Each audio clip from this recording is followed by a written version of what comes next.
Hello, मैं स्वागतिका। आप देख रहे हैं जनता एक्सप्रेस। आज की ताजा खबर। संवाद नीलगिरी अंचल दुई दिन धरी नीलगिरी विजेडि लोकप्रतिनिधि माने आईटीडीए कार्यालय सम्मुख में धारणा देथिबा बेले आज यह धारणा को प्रत्याहृत होईछि। सूचनार जमापड़ी विगत वर्ष मानकर नीलगिरी समन्वित आदिवासी उन्नयन संस्था को विभिन्न योजन आसीथिबा सरकारी अर्थ को विभागीय अधिकारी स्थानीय पंचायत समितिर लोकप्रतिनिधि मानक अगोचर रखी गोटे निर्दिष्ट गोष्ठी को पृष्ठपोषकता करी कार्यदास देउथिले। याकू विरोध करी किछि पंचायत समिति प्रतिनिधि अध्यक्षा शुभलक्ष्मी माझी को फेराद देइथिले। गत 28 तारिख बुधवार पूर्वतन विधायक सुकांत कुमार नायक नेतृत्व में पंचायत समिति अधीनस्थ सरपंच और सभ्य माने आईटीडीए कार्यालय सम्मुख में धारणा बसिथिले।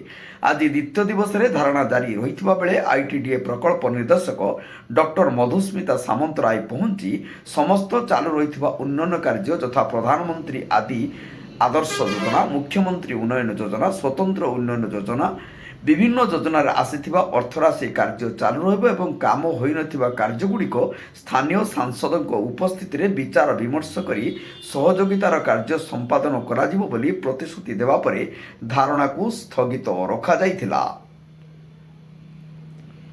सेहिभଳି भाବରେ नीलगिरी इंग्राजी माध्यम विद्यालयर 19तम वार्षिक महोत्सव महा आडंबर में पालित होईछि। नीलगिरी इंग्राजी माध्यम विद्यालय 19तम वार्षिक उत्सव पालित होईछि। एही वर्णाढ्य और परिवेश रे वार्षिक उत्सव पालन करा जाइथिला। एथि निमंते आयोजित उत्सव रे वरिष्ठ आईनजीवी देवेंद्र पंडा सभापतित्व करिथिबा बेले मुख्य अतिथि भावे शिशिर कुमार साहू, डॉक्टर अक्षय पाणिग्राही जोग देइथिले। मुख्य वक्ता भावे सुधांशु पंडा, सम्मानित अतिथि भावे अभिमन्यु महांत, प्रिंसिपाल ममता प्रधान मंचासीन रही तांकर छात्र छात्री उद्दिष्ट उपादेय भाषण रखिथिले। मुख्य वक्ता श्री पाणिग्राही तांको अभिभाषण रे कहिथिले कि छात्र छात्री माने जने जने भल शिक्षार्थी हेबा सहित जने भल मनीष हेबा पई व्रती हेले पिता माता तथा देशर स्वप्न साकार हबो। अच्छा तुम ना कोन आज प्राइज कोन पई पाइले?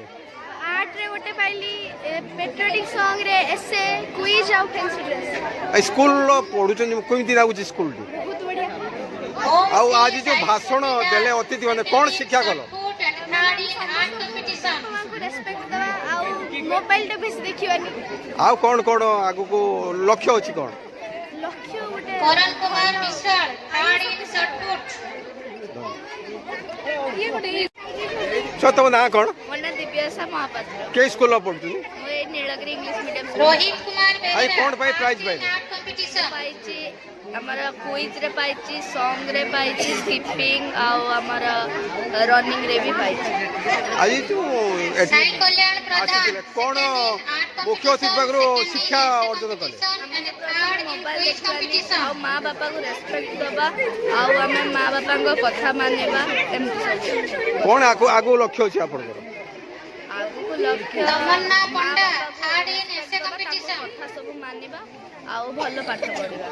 ଏହି ବିଦ୍ୟାଳୟର 280 ଜଣ ଛାତ୍ରଛାତ୍ରୀ ଅଧ୍ୟୟନ କରୁଛନ୍ତି, ଯାହା ଆମ ନୀଳଗିରିବାସୀଙ୍କ ପାଇଁ ଗର୍ବ ଏବଂ ଗୌରବର ବିଷୟ।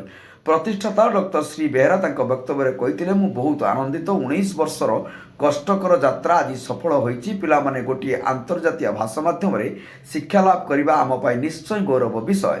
ଶେଷରେ ବିଭିନ୍ନ ପ୍ରତିଯୋଗିତା ଓ ସାଂସ୍କୃତିକ କାର୍ଯ୍ୟକ୍ରମର କୃତି ପ୍ରତିଯୋଗୀମାନଙ୍କୁ ମାନପତ୍ର ଉପଢୌକନ ଦେଇ ସମ୍ମାନିତ କରାଯାଇଥିଲା। नीलगिरी मनोज महांती रिपोर्ट जनता एक्सप्रेस।